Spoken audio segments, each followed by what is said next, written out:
नमस्कार, 5 का prime time में आप सभी का बहुत स्वागत है और मैं हूं आपके साथ अमनदीप। गोरखपुर के प्रसिद्ध गोरखनाथ मंदिर के बाहर से पुलिस कर्मियों पर हमला करने के मामले में पकड़े गए अभियुक्त अहमद मुर्तजा से यूपी एटीएस लगातार पूछताछ कर रही है और पूछताछ में कुछ ऐसी बातें खुलकर सामने आई जिसने सुरक्षा एजेंसियों की नींद उड़ाकर रख दी।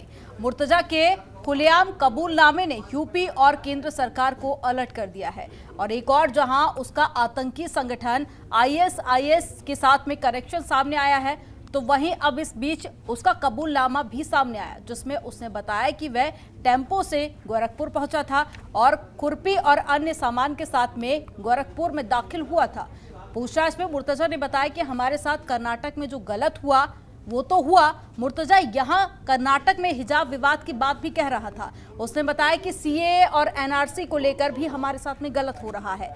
मुर्तजा ने बताया कि खुरपी और बाकी सामान लेकर टेम्पो से गोरखपुर आया था, सोचा था कि काम तमाम करके चला जाएगा। यानी साफ है कि मुर्तजा ना तो मानसिक रूप से परेशान था और ना ही उसका ये सब करना अकस्मात था, बल्कि ये तो प्री प्लान था। लेकिन इस मामले पर राजनीति ना गरमाए, ऐसा कैसे हो सकता है? एक और जहां बीजेपी इसे सीएम योगी के खिलाफ बड़ी साजिश बता रही है और मामले पर सख्त से सख्त कार्रवाई की बात कह रही है, तो वहीं दूसरी ओर सपा के राष्ट्रीय अध्यक्ष अखिलेश यादव ने गोरखनाथ मंदिर में हमला करने वाले मुर्तजा अब्बासी का बचाव किया। अखिलेश ने बीजेपी पर मामले को बढ़ा चढ़ाकर पेश करने का आरोप लगाया और कहा कि युवक दिमागी रूप से परेशान है। वहीं मुर्तजा अब्बासी को लेकर लगातार नए खुलासे भी हो रहे हैं। यूपी एटीएस ने मुर्तजा का पासपोर्ट बरामद कर लिया है। पासपोर्ट में यह भी पता चला है कि मुर्तजा करीब 6 महीने से पहले ही दुबई गया था। इतना ही नहीं, मुर्तजा का ये पासपोर्ट मुंबई के पते पर बना हुआ था, यानी कि पासपोर्ट पर मुंबई के नए फ्लैट का पता लिखा हुआ था। यानी कि ये पूरा मामला साफ है कि एटीएस एक एक कड़ी को जोड़कर इस आतंक के मॉड्यूल का खुलासा करने में लगी हुई है। बहस शुरू करें उससे पहले आपको सुनाते हैं मुर्तजा की जुबानी उसकी साजिश की पूरी कहानी। तो उनको एक खुरपी, हमने पूछा खुरपी, तो खुरपी के लिए बताया अंदर कोई पटरी में दुकान, वो मैंने लिया और एक और बड़ा वाला जैसे किए थे वो लिए। दोनों सामान लेके हम टेम्पो पे चढ़े। 450 से 500 रुपये का सामान था। टेम्पो पे चढ़े, टेम्पो से नौगढ़ है, शेयर टेम्पो में नौगढ़ से जो है उसने कहा कि हम आपको रिजर्व में गोरखपुर पहुँचा देंगे। तो हमने कहा भाई ठीक है, गोरखनाथ में रुकवा देना। तो वहीं पुलिस है, उसी पे हम कुछ अपना कर देंगे, फिर हम भी चले जाएंगे, काम तमाम हो जाएगा, हम भी ना हम रहेंगे। तो इस तरह से हमारे थॉट्स बहुत से एंगल से हम सोच रहे थे जस्टिफाई करने का कि ऐसा भी है कि हाँ भाई देखो CNRC भी कर रहे हैं तो गलत हो रहा है ना। हमारे साथ जो गलत हुआ वो तो ड्राइविंग फैक्टर है ही, तो उसको मैं दिमाग में जो जस्टिफिकेशन, उसके मतलब कोई काम करने से पहले आदमी जस्टिफिकेशन भी तो बनाता है, उसको मैं जस्टिफिकेशन दे रहा था कि तो मुसलमानों के साथ जुल्म हो रहा है, कोई कर्नाटक में इतनी हो रहा तो हम अब कोई नहीं करेगा। तो मतलब उस तरह से मैं सोच के मैं बोला कि अब थक गया सोच में, बोला कर ही दो भाई, हम ही बीड़ा उठा ले मतलब हम मतलब अब हाँ यही सब कुछ लेके किसी को तो करना पड़ेगा। हाँ यही सब सोच के जो है हमने मतलब हमारे को कोई फ्यूचर दिखते कि हम ऐसा नहीं था कि हम अपने घर से निकल के आए थे। हाँ अपने घर से तो निकल के आए नहीं, हम सुकून से कर रहे थे, घर से निकल के आके मानो हमको ऐसा डेस्परेशन सवार हो गई, उसमें आंखें मेरी पूरी सी गई। नेपाल में भी थे, सो नहीं पाए थे लोग, जहाँ भी यहाँ पूछ रहे थे कहाँ से आए कहाँ से आए। तो हमको लगा कि हमको यहाँ कहीं फ्यूचर ही नहीं है। आप देखिए हमने यहाँ तुम कहाँ पर अपने घर बताया? 7 पार्क रोड। 7 पार्क आगे आप देखिएगा हमने नोट में लिखा है कि मर्चेंडाइज 5000 रुपये का टोपी इधर ये सब तरह का सामान खरीद करके कार्बन के बगल में तो लिखा था। उस हमने इरादा किया था कि लेकिन मेरी हिम्मत टूटने लगी। परसों से बताते हैं, परसों मेरे बड़े पापा थे, आप बताइए सम्मान आया है बताया? हाँ बताया आगे बताया। तो उन्होंने कहा देखो भाई ये थोड़ा सीरियस लग रहा है, CCTV देखा सबको लग रहा है कि पुलिस वाले हैं और ये सम्मान का ऐसे कह रहे हैं और सीरियस लग रहा है, तो तुम देख लो भाई क्या है, कहीं जहाँ रहोगे कहीं जाओगे। तो हमें लगा कि हाँ मैं हो सकता है रात 3 बजे आके हम पुलिस गए, फिर हम डर गए, बहुत ज़्यादा डर गए। तो फिर हम नौगढ़ के निकल लिए, एक बैग लेके जो काला बैग वही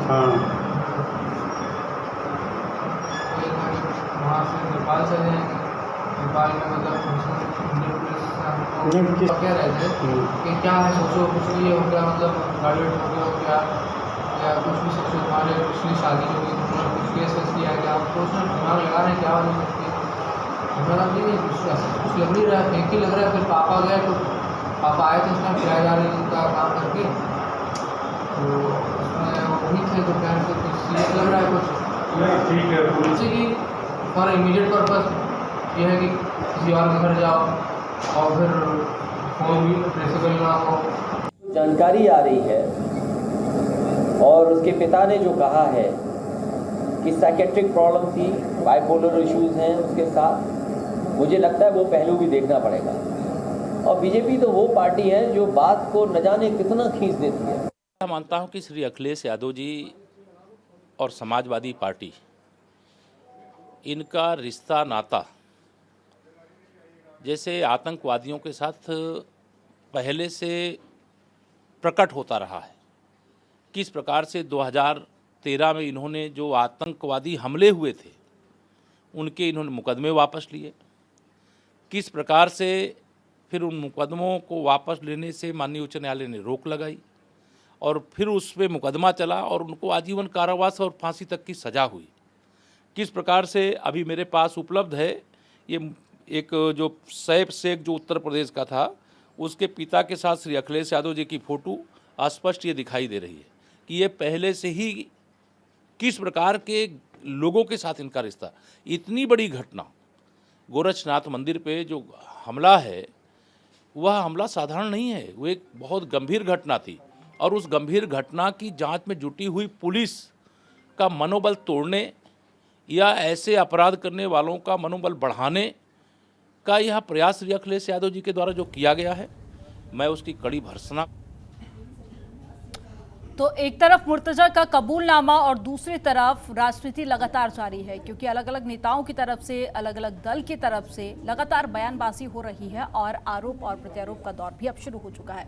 आज इसी मुद्दे पर चर्चा करेंगे। खास मेहमान हमारे साथ में जुड़ गए हैं, कृष्ण मोहन पांडे जी जुड़ गए हैं, प्रवक्ता है बीजेपी से, और साथ ही सूर्य कुमार शुक्ला जुड़ गए हैं, पूर्व डीजी हैं, बहुत स्वागत है आपका। और साथ ही प्रेम कुमार जुड़ गए हैं जो कि वरिष्ठ पत्रकार हैं, आपका भी बहुत स्वागत है। आप तीनों का बहुत स्वागत है जनतंत्र टीवी के इस डिबेट में। शुरुआत करूंगी मैं कृष्ण मोहन पांडे जी आप ही के साथ में कि अब पूरा मामला दूध का दूध और पानी का पानी हो चुका है, यानी कि मुर्तजा का कबूलनामा काफी हद तक ये साफ कर देता है कि उसकी मंशा क्या थी। अब क्या आगे की रणनीति? देखिए अमनदीप जी, ये कुछ नया नहीं है।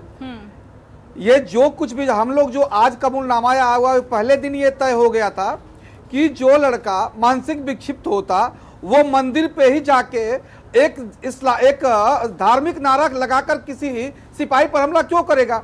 यदि वो मानसिक विक्षिप्त होता तो किसी मस्जिद में भी जा सकता था और मस्जिद में जाके और वहां पे जय श्री राम बोलता या वहां पे हमला करता, या वो किसी गिरजाघर में भी जाता या किसी अस्पताल में जाता या किसी अन्य जगह पे जाता। उसका टारगेट एक मठ क्यों है? और दूसरा वो मठ जो कि उत्तर प्रदेश के मुख्यमंत्री का, सख्त प्रशासन वाले मुख्यमंत्री का आवास भी है, वो मैं मुख्यमंत्री आवास भी कह सकता हूं। तो वो कहीं मानसिक विक्षिप्त नहीं था। और उसके बारे में पहले से पूर्व में चर्चा थी कि वो व्यक्ति नेपाली अकाउंट से सीरिया के अकाउंट में पैसे भेजता था। वो कई बार विदेशी दौरे पे भी जा चुका है, उसका पासपोर्ट गायब हो चुका है। आप जानती हैं एक सामान्य की प्रक्रिया है कि यदि किसी का पासपोर्ट गायब होता है तो उसके पासपोर्ट के गायब होने पर तुरंत पुलिस को सूचना दी जाती है, क्योंकि ये बहुत महत्वपूर्ण दस्तावेज होता है। उसके बावजूद भी इसको छिपाया गया।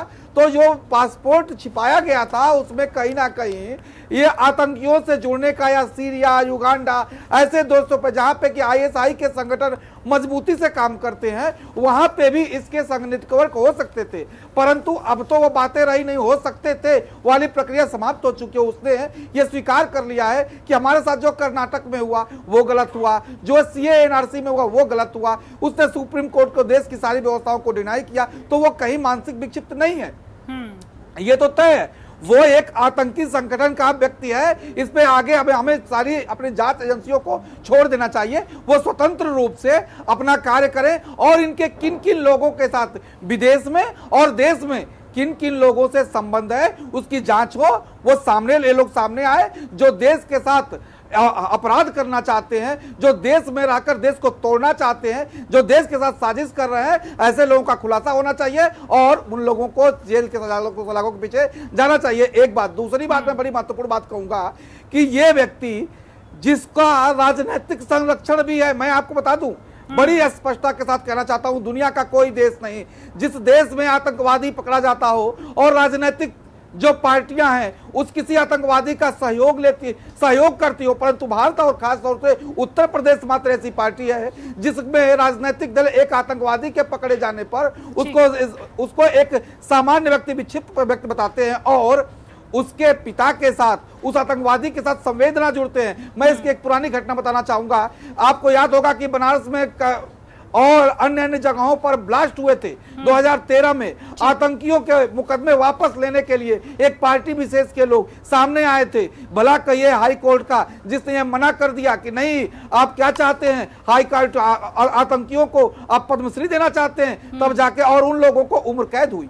आप देखेंगे कि गुजरात में 29 आतंकी घोषित किए गए जिन्होंने ब्लास्ट कराए थे। उसमें से सैफ नाम का आतंकी जो आजमगढ़ का रहता है, उसके पिताजी एक पार्टी विशेष समाजवादी पार्टी के नेता के साथ घूमते। तो मैं तो खुले कहूंगा, इन सबकी जांच होनी चाहिए कि कौन कौन दल और कौन कौन लोग इन लोगों के साथ जुड़े हुए हैं और देश के साथ साजिश रच रहे हैं, देश के साथ ये हमला कर रहे हैं। ऐसे लोगों के सख्त कार्रवाई होनी चाहिए, ये सारे लोग जेल जाने चाहिए। ठीक है शुक्ला जी, आपका रुख करूंगी। इस पूरे मामले को लेकर आपका पहला रिएक्शन, और ऊपरी तौर पर जो कहानी निकलकर सामने आ रही है उसके अलावा क्या आप पर्दे के पीछे कुछ और भी देख रहे हैं?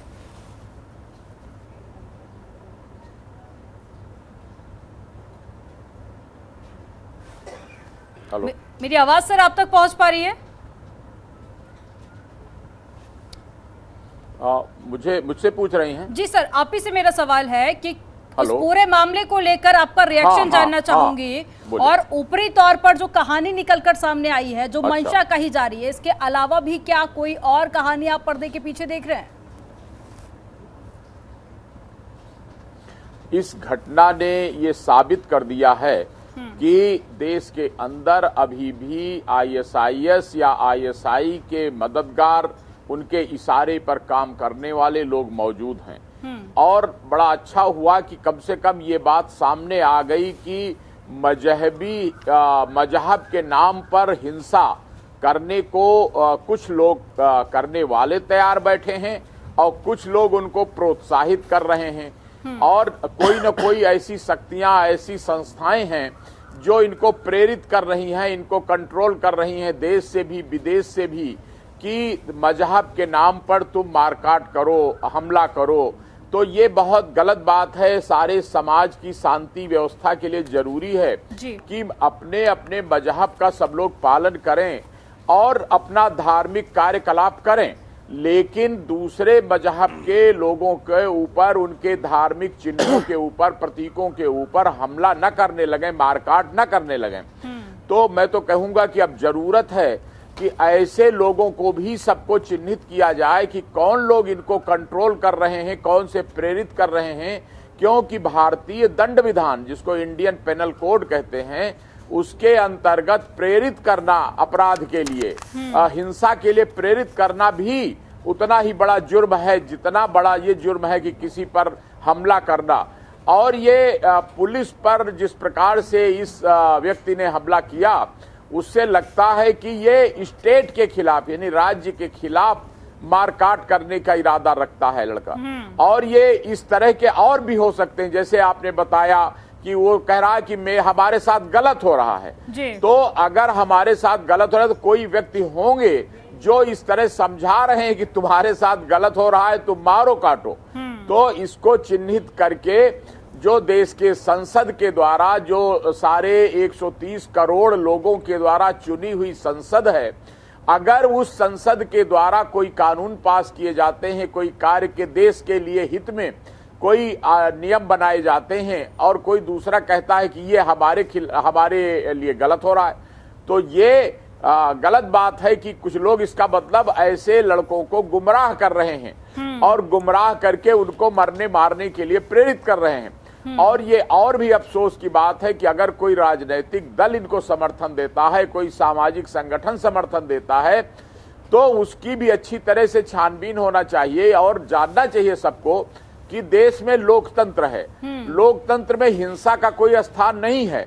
अगर किसी के साथ कोई गलत हो रहा है तो आप अपने संविधान के अंतर्गत जो तरीके दिए गए हैं, आप धरना दे सकते हैं, प्रदर्शन कर सकते हैं, अपनी बात मीडिया के माध्यम से समाज के सामने रख सकते हैं और जो कानून सम्मत तरीके हैं उस तरह से अपना विरोध भी प्रकट कर सकते हैं। लेकिन ये नहीं कर सकते कि आप बंदूक ले लें, बांका ले लें और पुलिस को मारने लगे।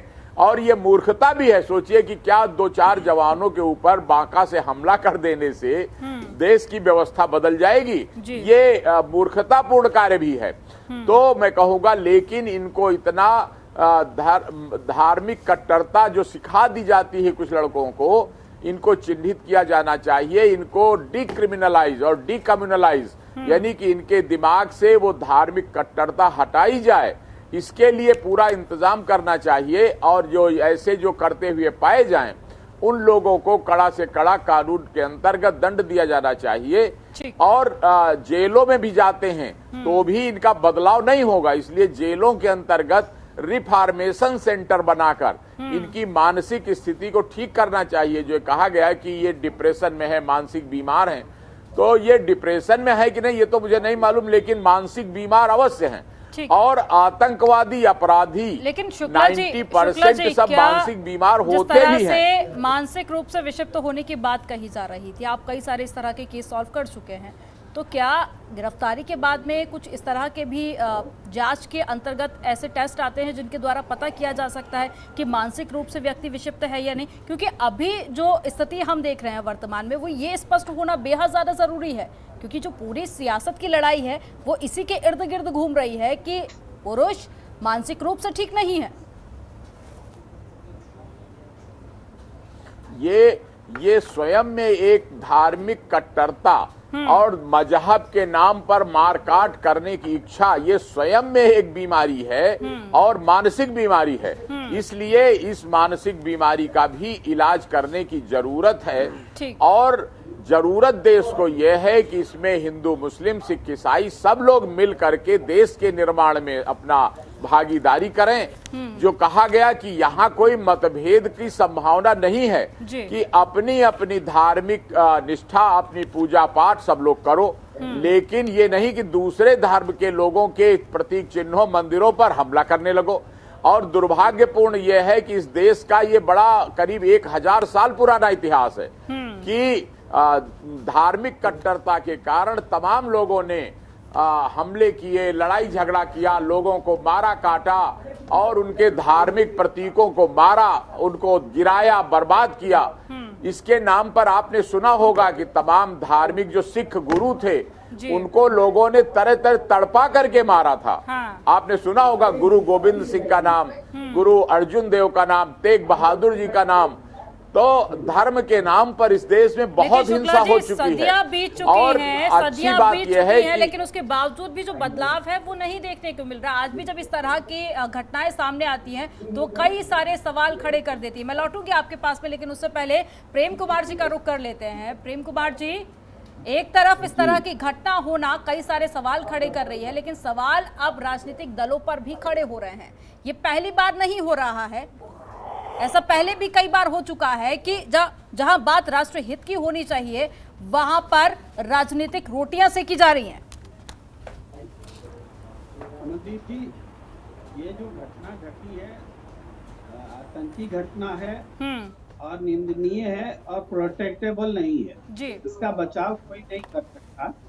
अब इसमें जो मानसिक रोग और इस तरह के जो एंगल आए हैं वो एंगल भी जांच करने का काम जो है हमारे संस्थानों का है, उसके लिए विभाग लगे हुए हैं। लेकिन जो बात हम लोग चर्चा कर रहे हैं या पूरे देश में विमर्श है, वो विमर्श देखिए, जांच की एक एक रिपोर्ट, एक एक बात हर दिन रिलीज की जाती है, जबकि जांच अधूरी है, जांच पूरी भी नहीं है। और उस पूरी सूचनाओं का इस्तेमाल एक धर्म विशेष के खिलाफ लगातार किया जाता है।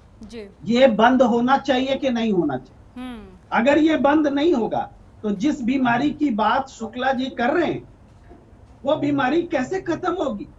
दिन रात कोई ना कोई मुद्दा लेकर के खुलेआम मुसलमानों के खिलाफ बोला जाता है, राजनीतिक दल बोलते हैं। ये भी तो बंद करना पड़ेगा। ये बंद नहीं करेंगे तो युवकों को गुमराह करने के लिए विदेशी शक्तियां बैठी हुई हैं, जो आईएसआई और दूसरी तमाम शक्तियां हैं, जो इस भावना को, वो इस राजनीतिक परिस्थिति को जिसमें 80-20 करके लड़ाई लड़ी जाती है राजनीति की, तो उसका फायदा उठाते हैं।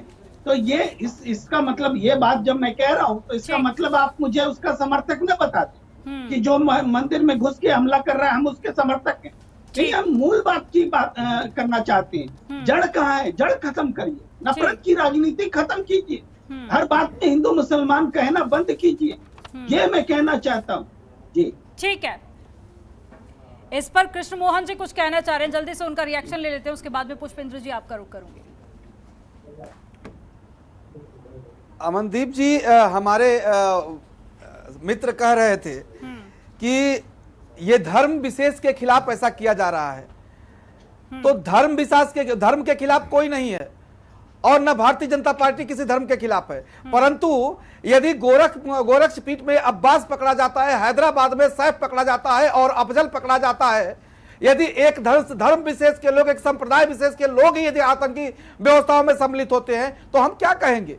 हम किसको बोले, किसकी चर्चा करें? हर आतंकी, जितनी भी आतंकी घटनाएं होती हैं, उस सारी आतंकी घटनाओं में कोई मुस्लिम पकड़ा जाता है, कोई ना कोई मुस्लिम ही पकड़ा जाता है। देश में या दुनिया की किसी एक आतंकी घटना का नाम बता दीजिए आप, हमारे मित्र बहुत है कि जिसमें कोई मुस्लिम छोड़कर कोई दूसरा व्यक्ति पकड़ा गया हो। तो सामान्य प्रक्रिया है कि एजेंसियां भी ऐसे लोगों पर ही टारगेट करेगी।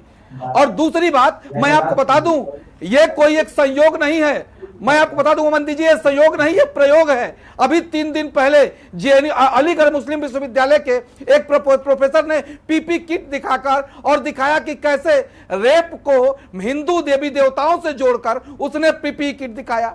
आप जेएनयू चले जाइए, जेएनयू में संप्रदाय विशेष, एक धर्म विशेष और हिंदू देवी देवताओं के खिलाफ इस तरह की व्यवस्थाएं की जाती है जिससे कि ये उनको घृणित मानसिकता से परिचित कराया जाए। तो ये जितने प्रोफेसर, ये जितने इनके एक स्लीपर सेल है, ये तो स्लीपर सेल है, इनके जो मास्टरमाइंड है यूनिवर्सिटीज में बैठे हुए हैं, अन्य अन्य जगहों पर बैठकर इन नौजवान बच्चों को तैयार करते हैं एक आतंकी के रूप में और उनका प्रयोग करते हैं। और बार बार जब कोई अफजल पकड़ा जाएगा, कोई सैफ पकड़ा जाएगा, कोई अब्बासी पकड़ा जाएगा तो निश्चित तौर पर ऐसे लोग दंडित होंगे। उनको आप बचाव नहीं कर सकते और बचाव करने वाले लोग भी, मैं तो कहता हूँ, ये उसमें दोषी है, भ्रमित कर देती है। सवाल देखिए सरकार पर भी खड़े होंगे। इसको लेकर प्रेम कुमार जी कुछ कहना चाह रहे हैं, सर उनका जल्दी से रिएक्शन। सर बहुत संक्षिप्त में जवाब दीजिएगा। मैं संक्षेप में ही कह रहा हूँ, जितनी बातें बीजेपी प्रवक्ता ने कही वही बात तो मैं कह रहा हूँ। मुद्दे जो जब जिस घटना में जो पकड़ा जाता है, इन्होंने कहा कि सारे घटनाओं में मुसलमान पकड़े जाते हैं, ठीक है, अरे प्रशासनिक कार्रवाई करने दीजिए। आप उससे नैरेटिव गढ़ने क्यों लगते हैं कि सारे मुसलमान मिल करके नहीं, जब सारी घटनाओं में मुस्लिम पकड़ा जाता है तो फिर हम कार्रवाई किस पे करेंगे? और उनके जो तार हैं, उनके संबंधित लोगों को सर प्लीज बीच में इंटरप्ट मत कीजिए। कृष्ण मोहन जी प्लीज बीच में इंटरप्ट मत कीजिए। इस देश के न्यायपालिका द्वारा, देश के सुप्रीम कोर्ट द्वारा, कृष्ण मोहन जी प्लीज बीच में इंटरप्ट मत कीजिए, प्लीज प्लीज सर, देश के कुछ तथाकथित आपकी आवाज डाउन करवानी पड़ेगी सर, प्लीज बीच में इंटरप्ट मत कीजिए, बात पूरी हो जाने दीजिए। तेरे कातिल जिंदा है सर, आपके बारे में कोई बीच में इंटरप्ट करेगा तो आपको भी अच्छा नहीं लगेगा, प्लीज बात पूरी हो जाने दीजिए। ठीक है सर, बात पूरी हो जाने दीजिए। प्रेम कुमार जी, अब मैं सिर्फ इतना कह रहा हूँ, जब कहते हैं बीजेपी प्रवक्ता हम ऐसा जवाब देंगे, हम ऐसा करेंगे, अरे आप कोई नहीं है, आप एक राजनीतिक पार्टी के नेता हैं। जवाब देने का काम हमारी न्यायपालिका का है, पकड़ने का काम पुलिस का है, नीतियां बनाने का काम आपकी सरकार का है या स्थानीय सरकार का है। उनको अपना काम करने दीजिए। आप हर दिन मुसलमानों के खिलाफ प्रोपेगेंडा बंद कीजिए, ये मैं कह रहा हूँ। ठीक है पुष्पेंद्र जी, बहुत स्वागत पहले तो आपका चर्चा में, लेकिन सबसे पहले मैं आपसे यही जानना चाहूंगी कि अखिलेश यादव की तरफ से बयान सामने आया कि बड़ा चढ़ाकर बताने की कोशिश कर रही है बीजेपी, अब कबूलनामा हो चुका है मुर्तजा का, तो क्या समाजवादी पार्टी का अभी भी यही स्टैंड है? पार्टी का स्टैंड एक किसी व्यक्ति के लिए नहीं, हमारा अपना मानना यह है कि जो गलत है, हिंदू हो मुस्लिम हो कोई भी हो, आतंकवादी कोई जात नहीं होती है। आतंकवादी कोई भी हो, किसी भी घर का हो, किसी भी पिंड का हो, किसी भी कास्ट का हो, आतंकवादी आतंकवादी है। जो भारत के लिए नुकसानदायक है, जो भारत का नहीं है, वो किसी का नहीं है। लेकिन हम ये कहना चाह रहे हैं कि भारत देश को कम से कम हिंदू और मुस्लिम से ऊपर उठा दो। आप एक आतंकवादी को आतंकवादी कहो, 50 बार कहो, 100 बार कहो, लाख बार कहो, लेकिन उस आतंकवादी में हिंदू और मुस्लिम को ना लाओ। हम कहते हैं जो उसकी सजा है उस सजा को तो उससे बढ़कर सजा दो, लेकिन इस भारत देश को अब इस हिंदू मुस्लिम से ऊपर निकालो। हमारा कहने का मतलब यही था कि एक जात धर्म किसी को आप टारगेट मत करो। टारगेट से होता क्या है, जब हर जगह, जब हमारी सरकार, केंद्र सरकार हो, उत्तर प्रदेश सरकार हो, जब एक सरकार एक ही चीज को बार बार टारगेट करेगी, आप कहो उसे आतंकवादी। हम कहते हैं अगर कोई आतंकवादी वो आतंकवादी है, उसकी जो सजा है उससे बढ़कर उसको सजा दो, लेकिन एक कास्ट को टारगेट मत करो। आप उसका नाम लो, उसे आतंकवादी कहो, लेकिन उसके बीच बीच में जो आपके तत्व हैं, जो उठते हैं हिंदू मुस्लिम वाले, उनको रोको, ताकि भाईचारा और ताकि इस भारत देश में आपसी प्यार बना रहे। या तो आप ये क्लियर कर दो कि हमको तो राजनीति करनी ही इसके ऊपर है, तो हम लोग भी बैठ जाए, भाई ठीक है, इनका तो काम ही है। हम चाह रहे हैं कि भारत देश, उत्तर प्रदेश देश का, उत्तर प्रदेश का किस तरह अब आगे भविष्य वो सुधरे, अब वो इससे निकले, लोगों को कैसे पढ़ाई मिले, कैसे शिक्षा मिले। लेकिन अभी भी अगर हमारी भारत देश की सरकार, उत्तर प्रदेश सरकार उसी बात पर लगी रहेगी। पुष्पेंद्र जी, वो सब तो ठीक है, लेकिन आपकी पार्टी के नेताओं ने भी मानसिक रूप से विक्षिप्त घोषित कर दिया, जांच पड़ताल कंप्लीट हुई नहीं। मैंने कहा, मैंने ये जो चीज गलत है वो गलत है। जांच से पहले चाहे हम लोग कहें चाहे कोई और लोग कहें, वो गलत है। तो अखिलेश यादव के इस बयान को आप गलत ठहराएंगे? ये कह रहा आपसे, जो अखिलेश यादव के बयान को आप गलत ठहराएंगे? सर, अखिलेश यादव जी ने कहा कि एक जात को टारगेट ना करें। ना, आपने उनका बयान पूरा सुना ही नहीं है। आप सुनिएगा, उसमें ये कहा गया कि एक चीज को ना टारगेट किया जाए। हम फिर आपसे कह रहे हैं, मैं हो सकता है व्यक्ति मानसिक रूप से विक्षिप्त है और बढ़ा चढ़ा कर बीजेपी उसको पेश कर रही है। ये कबूलनामे से पहले के आप ही की पार्टी के नेताओं के स्टेटमेंट है। सुन तो लीजिए, उसकी जो उन्होंने कहा मानसिक रूप से बताया गया, उसकी आपने डिग्रियां देखी है मैडम? देखिए, वो 2 बार अभी कबूलनामे के बाद भी आप ये बोल रहे हैं कि व्यक्ति मानसिक रूप से विक्षिप्त था। मैंने क्या कहा? मैंने कहा कबूलनामा जब आया, कबूलनामा अब आया, कबूलनामे के साथ हम कह रहे हैं अगर कोई आतंकवादी है उसको जो सजा उसको दीजिए, हम आपके साथ खड़े हैं। इससे क्या कहें? अगर कोई आतंकवादी है, समाजवादी पार्टी मानसिक रूप से बीमार नहीं है, हम पुष्पेंद्र जी के साथ हैं, आपके साथ हम कह रहे हैं, इससे क्या कहें? ठीक है, वो सब तो ठीक है, लेकिन समाजवादी पार्टी अब मानसिक रूप से बीमार मान रही है युवक को या नहीं, ये क्लियर कीजिए। आप देखिए, मानसिक रूप से बीमार या ना बीमार, उस सरकार या उसकी जो मेडिकल चीजें वो बताएंगी। अब तो फिर अखिलेश यादव ने पहले ही कैसे डिक्लेयर कर दिया अगर मेडिकल बताएगी? जो चीज उसकी थी, जो चीज सामने आई, उनको देखते हुए हमने कहा गया भाई, जो चीज हमको पता चला कि इसमें उसकी डिग्रियां, उसकी जिसमें बताया गया उसके पहले से ऑलरेडी उसके पास मानसिक रोगी वाली जो डिग्रियां थी, उसके ब्याह पर हमने कहा, या अगर आपको डिग्री कैंसिल लगे तो हम उसको भी स्वीकार करेंगे। आप चेक करिए, उसको आप जांच करिए, जांच में अगर गलत हो तो हम आपके साथ हैं, खुले मन से कह रहे हैं। अगर कोई आतंकवादी है तो हम बात जब राष्ट्र हित की हो, बात जब राष्ट्र हित की हो मैडम, उसके बावजूद भी आप भरोसा किस पर कर रहे हैं? खुला मंच उसी व्यक्ति पर। हम आपके चैनल के माध्यम से कह रहे हैं कि अगर कोई भारत देश के लिए हानिकारक है, चाहे वो कोई भी है, चाहे मेरी पार्टी का हो, चाहे किसी पार्टी का हो, चाहे बीजेपी का हो, चाहे कांग्रेस का हो, वो भारत देश के लिए अगर हानिकारक है तो वो किसी का नहीं है, वो आतंकवादी है, तो उसको जो सजा है उसको आप दीजिए, हम आपके साथ खड़े हैं। आपने सुना, उनका कहना है कि अगर आतंकवादी है तो उसे सिर्फ आतंकवादी ही कहा जाए, उसे किसी जाति व्यक्ति विशेष से जोड़कर ना देखा जाए।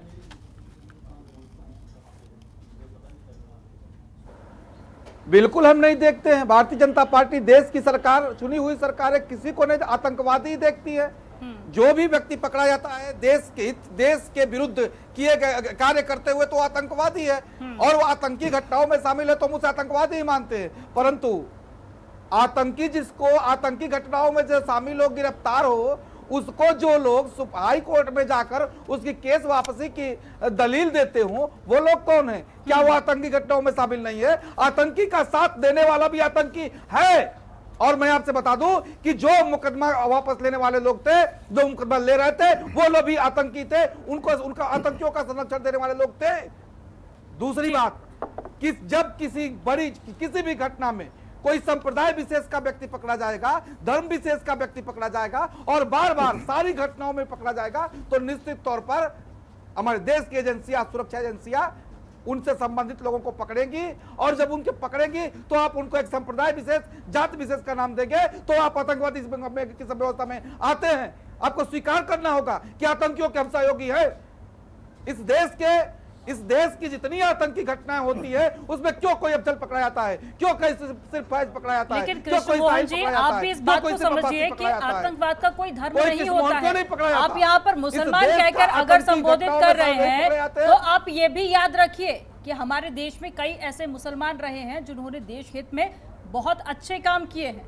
एक वक्त था जब हमारे देश के राष्ट्रपति भी मुसलमान थे। मैं पुनः अपनी बात को बड़ी जिम्मेदारी पूर्वक कहता हूं कि आखिर किसी अब्दुल को, किसी सड़क पर चलने वाले शाहिद को, किसी चलने वाले कृष्णमोहन को कोई आतंकी घटना क्यों नहीं, आतंकी जो निरोधक दस्ता क्यों नहीं पकड़ता है? जो आतंकी घटनाओं में शामिल है उनको पकड़ा जाता है। लेकिन यदि आप उसको धर्म विशेष का नाम देते हैं तो मैं कहता हूं आतंकी घटनाओं में आप भी शामिल है। अन्यथा इस देश में एक बड़ी मात्रा में मुस्लिम कम्युनिटी रहती है, उन सारे लोगों को क्यों नहीं गिरफ्तार करती है पुलिस? क्योंकि हमें हिंदू मुस्लिम में भेद नहीं है, परंतु जो इस देश में आतंकी घटना करने के लिए साजिश रचते हैं, यदि गिरफ्तार होते हैं, किसी संप्रदाय विशेष से आते हैं, तो हम संप्रदाय विशेष के लिए पूर्व डीजे हमारे साथ में जुड़े हुए हैं, वो लगातार इसी तरह के कई सारे मामले सुलझा चुके हैं, परंतु उनसे जान लेते हैं। इस बात शुक्ला को जी, ध्यान ठीक रखना है सर, होगा कि इन आतंकियों को उत्पन्न करने वाले लोग स्लीपर सेल भी इसी समाज में हैं, उनको भी देखना होगा, उनको भी आतंकी घटनाओं में जो कार्य कराने वाले लोग हैं उनको गिरफ्तार करना होगा। मैं किसी सारे देश के मुस्लिमों को दोषी नहीं मानता हूं। केंद्र में आपकी सरकार है, राज्य में आपकी सरकार है, अब तो गिरफ्तारी से कोई रोक ही नहीं सकता ना। अब आप इतना ज्यादा इसको लेकर गंभीरता दिखा रहे हैं तो जाहिर से बात है केंद्र में आपकी सरकार और रोज करेंगे। देश को तोड़ने वाले, देश पे हमला करने वाले लोगों को रोज गिरफ्तार करेंगे, परंतु यदि किसी को उसमें संप्रदाय विशेष दिखता है, धर्म विशेष दिखता है, लेकिन सर इसको राजनीतिक लड़ाई ना बनाया जाए तो बेहतर होगा। ठीक है सर, मैं आगे आपके पास में लौटूंगी, लेकिन उससे पहले शुक्ला जी आपका रुख करूंगी। यहाँ पर कृष्णमोहन जी ये आरोप लगा रहे हैं कि जितने भी नाम निकलकर सामने आ रहे हैं वो एक ही समुदाय वर्ग से ताल्लुक रखते हैं। इस पर आपका क्या कहना है?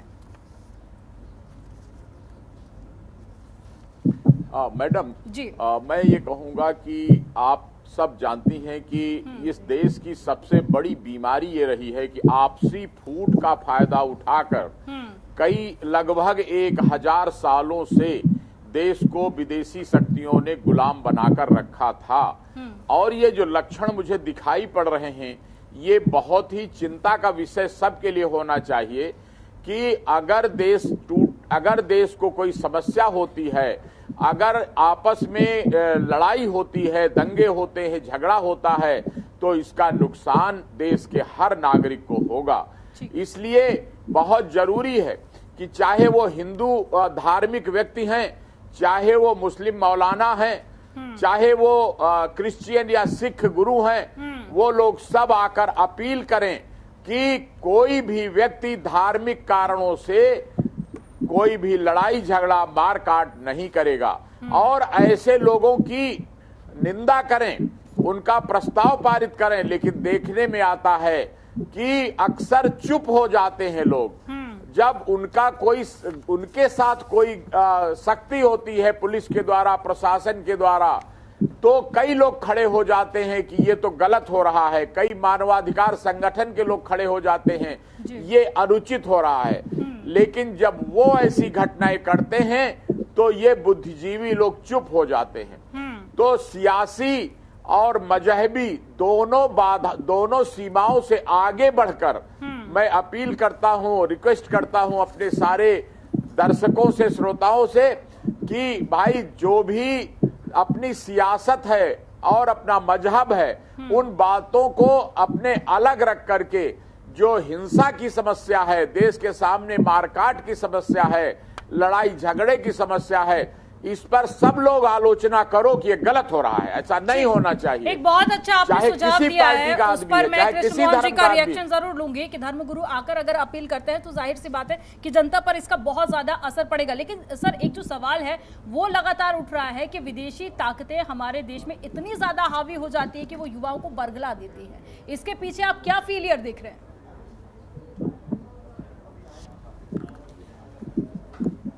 बिल्कुल, देखिए, ये अमनदीप बहुत जी, सी सबसे विदेशी बड़ी बात है कि ताकतें जो बिल्कुल बहुत भारत सही की बात है। सर, आऊंगी तरक्की आपके से पास, नाराज के हैं। लोग कृष्ण जो मोहन जी, धर्मगुरु हैं, आप ही का रुख वो करूंगी, सामने आए प्लीज और पहले। अपील करें। ये बार बार होता भी रहा है। अन्य धर्म के सारे धर्मों के जो धर्मगुरु हैं, जो बौद्धिक लोग हैं, वो आते हैं, अपील भी करते हैं, परंतु इस देश में छुपी कुछ ऐसी ताकतें हैं जो अपने निजी स्वार्थ के लिए, निहित स्वार्थ के लिए इस देश के नौजवानों को धर्म के नाम पर, संप्रदाय के नाम पर, एक असुरक्षा के नाम पर भड़काने का काम करती हैं और भड़काकर उनको ऐसे अब्बासी की तरह, फैज की तरह और अफजल की तरह काम करने के लिए प्रेरित करती हैं। और ये नौजवान अपने आत्मघाती हमले, खुद को आत्मघाती बनाकर सामने आ जाते हैं, परंतु उनका जो ये कार्य करते हैं, जो बार बार उनको बरगलाने का काम करते हैं, उनका भविष्य सुरक्षित रहता है, क्योंकि पकड़ा कोई अफजल जाता है, कोई सैफ जाता है, कोई इब्राहिम जाता है। जो लोग स्लीपर सेल है वो बंद कमरे में इनको समझाते हैं और खुद सुरक्षित रहते हैं, क्योंकि उनको पता है सरकार कि अपने आप भरोसे में ये नहीं ले जेल पा रही है ना जाएंगे। सर, इस तरह से सरकार ब्रेनवॉश अपने किया जाता भरोसे है में नहीं कि ले पा रही उनको है। कोई सीए एनआरसी को लेकर देखिए पहले भी कई सारे विरोध प्रदर्शन हो चुके हैं, तो कहीं ना कहीं सरकार की भी जिम्मेदारी है कि उस वर्ग को भी अपने भरोसे में ले। इस पर मैं आगे आपसे जवाब लूंगी, लेकिन उससे पहले प्लीज मुझे शुक्ला जी से जवाब लेने दीजिए कि विदेशी ताकतें लगातार हावी हो रही हैं। सर, ये आपने भी जिक्र किया, उससे पहले प्रेम कुमार जी भी जिक्र कर रहे थे, तो क्या आप ऐसा फेलियर देख रहे हैं?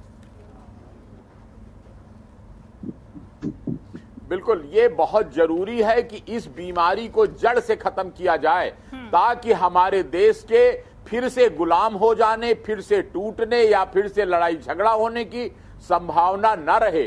और कड़ा कानून इसमें बनना चाहिए कि जो कोई इन आतंकवादियों का, मारकाट करने वालों का समर्थन करता है, उनकी मदद करता है, उनको भड़काता है, ऐसे लोगों को भी उसी जुर्म का दोषी मानते हुए उन पर भी कठोर कार्रवाई होनी चाहिए। क्योंकि गरीबी का, बेरोजगारी का फायदा उठाते हुए नए उम्र के लड़कों को ये लोग बरगला देते हैं, भड़का देते हैं और उनको अपनी जान देने के लिए कहते हैं कि तुम शहीद हो जाओ, और अपने मौज करते हैं, अपना संगठन बना लेते हैं और बाहर से दावा करते हैं कि हमारे संगठन ने ऐसा किया, और ये लोग उसके नाम पर करोड़ों अरबों रुपए चंदा इकट्ठा करते हैं।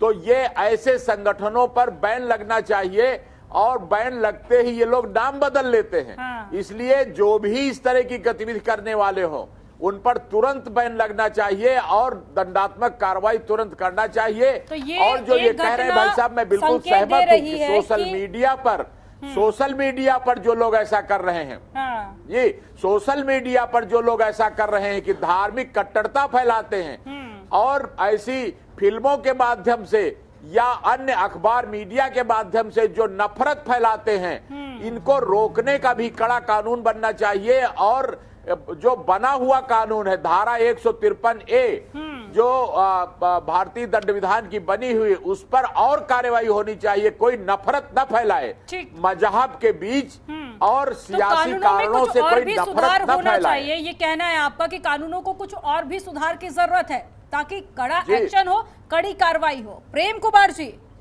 आपका इस पर क्या कहना है? जी,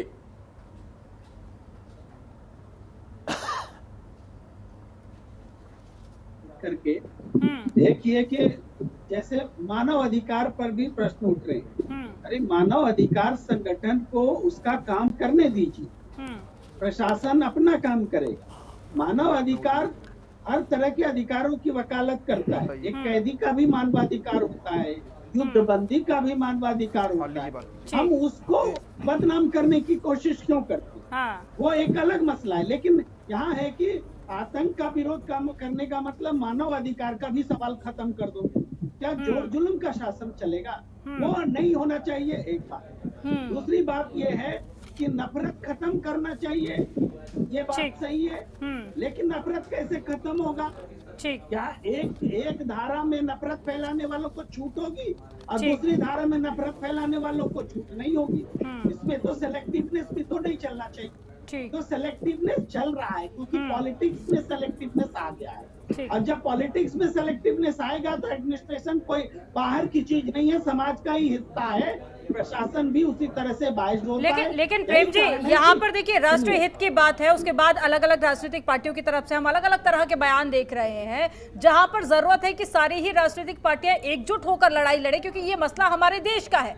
वहां पर हम राजनीतिक बयानबाजी देख रहे हैं, यानी कि इलेक्शन निकल चुके हैं, लेकिन वो जो समय और जो सिलसिला है वो खत्म होने का नाम नहीं ले रहा है कि आखिर कैसे मुद्दे को भुनाया जा सके। मनदीप जी, अगर ये घटना जो घटी है इसकी रोज रोज की ब्रीफिंग लीक ना की जाए तो राजनीतिक बयान बंद होंगे कि नहीं होंगे? ये जानबूझ करके लीक कराया जाता है, हिंदू मुसलमान पर चर्चा कराया जाता है। तो इसका पॉलिटिकल मोटिव, इसके लिए जिम्मेदार कौन है?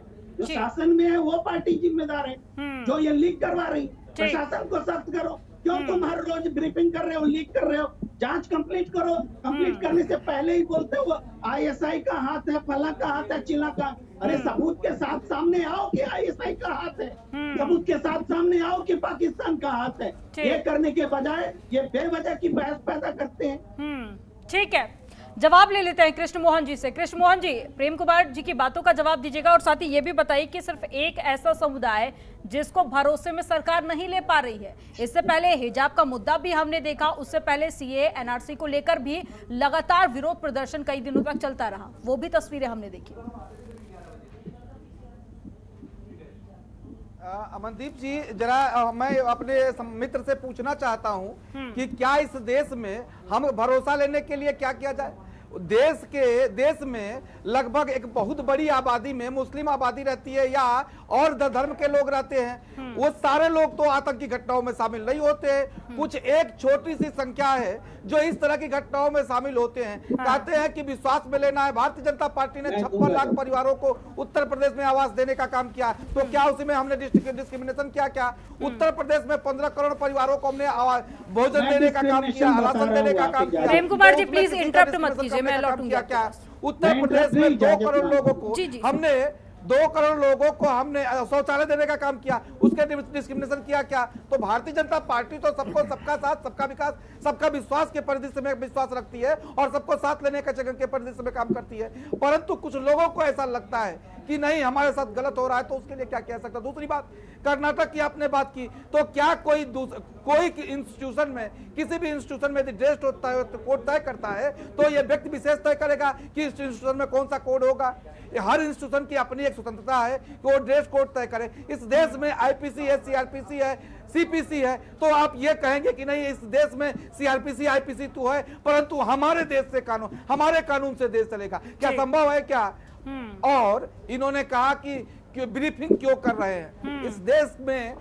आपका अभी जब ब्रीफिंग न हो तो अभी आप शुरू कर देंगे कि उसको प्रताड़ित किया जाता है, उसके साथ समस्या हो रही है। जो व्यक्ति विक्षिप्त था उसको आतंकवादी घोषित कर दिया गया, क्योंकि बातें खुल के सामने आनी चाहिए थी। भारतीय जनता पार्टी और देश की सरकार ने उसको दबा के रखा। तो आपके पास तो खुला ऑप्शन है, आप तो कुछ भी कर सकते हैं, लेकिन इस देश की जनता को, इस देश की जुडिशरी पर, इस देश की न्यायपालिका पर, इस देश की कार्यपालिका पर, इस देश के सुरक्षा एजेंसियों पर विश्वास है। उनको पता है कि जो भी कार्य हो रहा है वो बेहतरगी से हो रहा है। इस देश की सुरक्षा को, इस देश को सुरक्षित रखने के लिए किया जा रहा है। और इस देश में कुछ तथाकथित लोग हैं जिनको लगता है कि इस देश में असुरक्षित है, परंतु बाकी इस देश की बहुत बड़ी आबादी, वो हिंदू हो, मुस्लिम हो, सिख हो, ईसाई हो, सारे लोग देश की सुरक्षा पे एक साथ है। और जिनको ऐसा लगता है कि इस देश में उनके साथ गलत हो रहा है, ये वही लोग हैं जो इस देश के नौजवानों को गुमराह करते हैं। ठीक है, जल्दी से जवाब सर।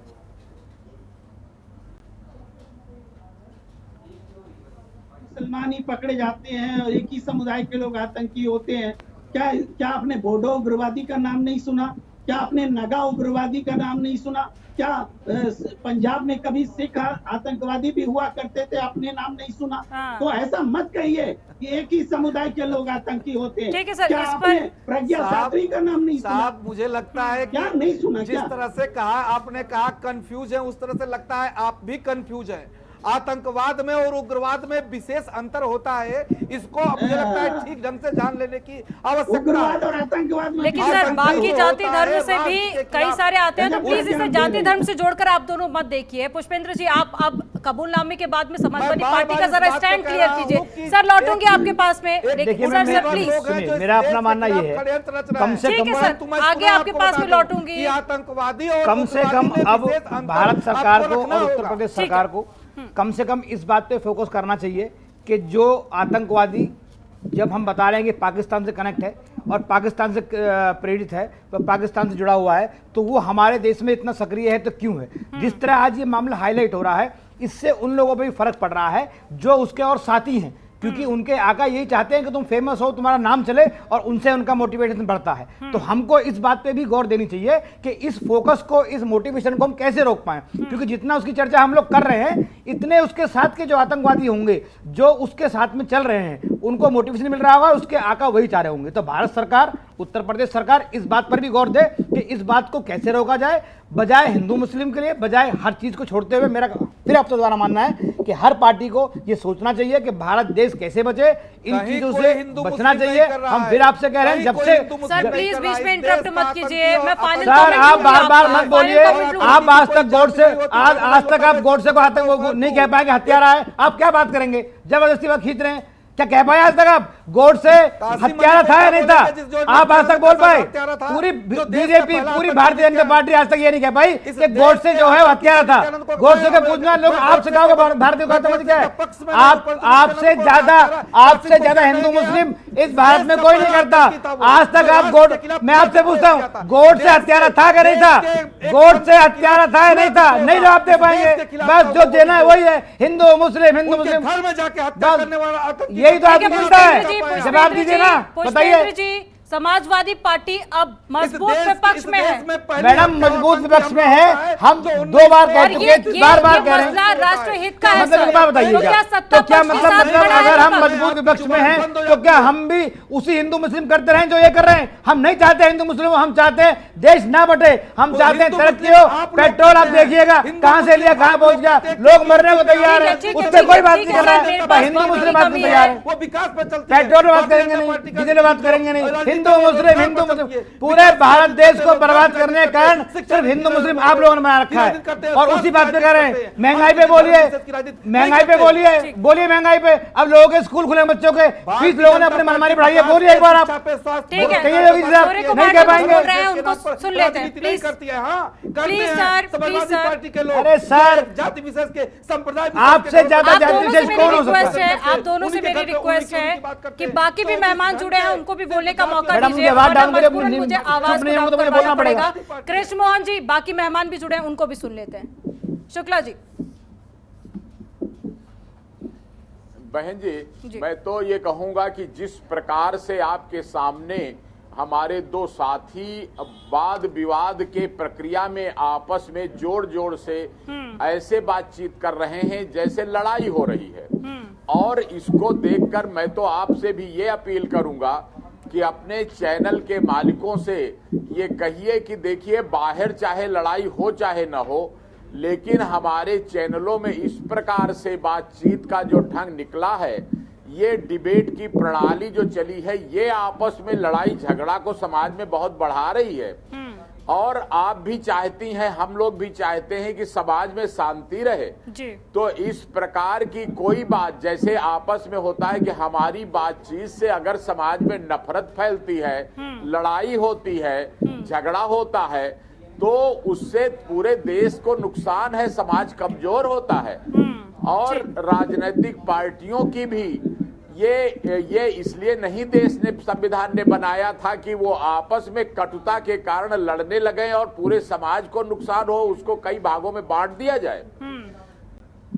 तो जरूरी है कि इस प्रक्रिया को, कि जो आपस में बांटने वाली है, मैं तो कहता हूं कि चैनल में भी आपस में बार बार एक दूसरे की काट छांट करने के बजाय अपनी बात एक या दो बार में लोग रख दें और ये बिंदुवार काट छांट करने से हार जीत की भावना से जो बातें होती हैं ये स्वयं समाज को तोड़ रही हैं। और जिस तरह राजनीतिक पार्टियां, जिस तरह से हमारे धार्मिक संगठन ये काम अपने फायदे के लिए देश को, समाज को तोड़ने की बातें कर रहे हैं, उसी तरह ये डिबेट भी नुकसान कर रहे हैं। सर, यहाँ पर सभी मेहमानों को इसलिए आमंत्रित किया जाता है ताकि सभी पक्ष की जो विचारधारा है उससे जनता वाकिफ हो सके, और साथ ही हमारी खुद से ये अपील होती है जनता से कि आपसी भाईचारा बना रहे। अगर बात राष्ट्र हित की और देश हित की आती है तो यहाँ पर ये जरूरी हो जाता है सर कि पूरे देश तक वो बातें पहुंचे जो जानने का अधिकार देश के हर एक नागरिक को है। मेरे पास समय की कमी है, किकर फाइनल कमेंट सबसे लूंगी। प्रेम कुमार जी, शुरुआत में आपके साथ करूंगी। देखिए, अभी जो कह रहे हैं शुक्ला जी, उसमें मैं बात जोड़ना चाहता हूँ, बताना चाहता हूँ। मैं भी पत्रकार रहा हूँ, 25 साल हमने जीवन गुजारे हैं। ये डिबेट जो है एक्चुअली समाज का आईना है। समाज में ये मतभेद हैं, इसीलिए यहाँ पर डिबेट में वो मतभेद दिखते हैं। ये अचानक हम लोग मतभेद नहीं पैदा करते, चाहे बीजेपी के हो, समाजवादी पार्टी के हो, आप हो, हम हो, सबकी एक राय है और परस्पर एक दूसरे के विरोध में है। तो ऐसा समाज में है, इसीलिए ये दिखता है। इसमें चैनल की कोई गलती नहीं है, चैनल तो समाज का आईना है। ठीक है, मैं कह रहा हूँ। ठीक है, कृष्ण मोहन जी, आपका फाइनल कमेंट। जी देखिए अमनदीप जी, मैं बार बार इस बात को कहता हूं कि जो भी आतंकी पकड़ा जाता है तो उसको हमारी जो सुरक्षा एजेंसियां हैं उनके हाथों में सौंप दे और वो अपना कार्य बखूबी करेंगी। हमें राजनीति का वो विक्षिप्त है, वो पागल है, वो दिवालिया है, वो हमारी सुरक्षा एजेंसियां तय करेंगी और पुलिसिंग सिस्टम तय करेगा। दूसरा, उन लोगों को भी नसीहत है ये जो अब पकड़े जाते हैं आतंकी, तो उनको बौद्धिक रूप से अक्षम बताकर और केस हाई कोर्ट में वापस लेने वालों से अब इस देश की जनता उब चुकी है और पुनः अब एक बार स्वस्थ राह पर चल चुकी है। अब ऐसे लोगों का समय गया। अब इस देश में जो आतंकी है, सुरक्षा एजेंसियां उनको सजा देंगी, और ये जिम्मेदारी भी बन जाती है। और अब पूरे देश के नागरिकों से अपील है ठीक है कि ऐसे लोग कोई भी हो जो आतंकी घटनाओं में सम्मिलित है या उसका प्रयास करते हैं, उनकी सूचना दे। ठीक है, पुष्पेंद्र जी, एक फाइनल कमेंट आपका चाहूंगी, बहुत संक्षिप्त में डिबेट के लिए। मैं अभी सर कह रहे थे, मैं डिबेट के लिए इतना कहना चाह रहा हूँ कि डिबेट जो टीवी पर होती है वो सही के लिए हो तो कोई गलत नहीं है, अगर गलत के लिए हो तो जिससे कि पब्लिक में अगर नेगेटिव जाए तो गलत है। बाकी ये डिबेट कोई सेटिंग नहीं होती है कि भाई आदमी पहले क्या बोलना है। आदमी जो बोल रहा है, जिसके दिमाग में जो है उसको बोलेगा। दूसरी बात मैं जवाब देना चाहूँगा अपने भाई का, बीजेपी वाले का। उन्होंने कहा कि वो लोग चले गए हैं। सर, अभी तो वो लोग भी यहाँ पे बैठे हैं जो गोडसे को आज तक हत्यारा नहीं मान रहे। बात रहे आतंकवादी की कोई जात नहीं होती। फिर हम आपसे कह रहे हैं, जहाँ जहाँ सरकार को हमारी जरूरत पड़ेगी हम उनके साथ खड़े होंगे, जहाँ राष्ट्र हित के लिए। ठीक है, आप सभी मेहमानों का हमारे साथ में जुड़ने के लिए, चर्चा में शामिल होने के लिए बहुत बहुत शुक्रिया। तो ये कबूलनामे के बाद में अब क्या कुछ एक्शन लिया जाता है, क्या पुलिस की कार्रवाई होंगी और जो लगातार हल कर रही है वो टीमें क्या कुछ खुलासा कर पाती है, ये तो आने वाला वक्त बताएगा। फिलहाल इस डिबेट पे इतना ही। आप देखते रहिए जनतंत्र टीवी। खबरों के निष्पक्ष विश्लेषण के लिए सब्सक्राइब करें Jantantra TV and press the bell icon. Never miss any update.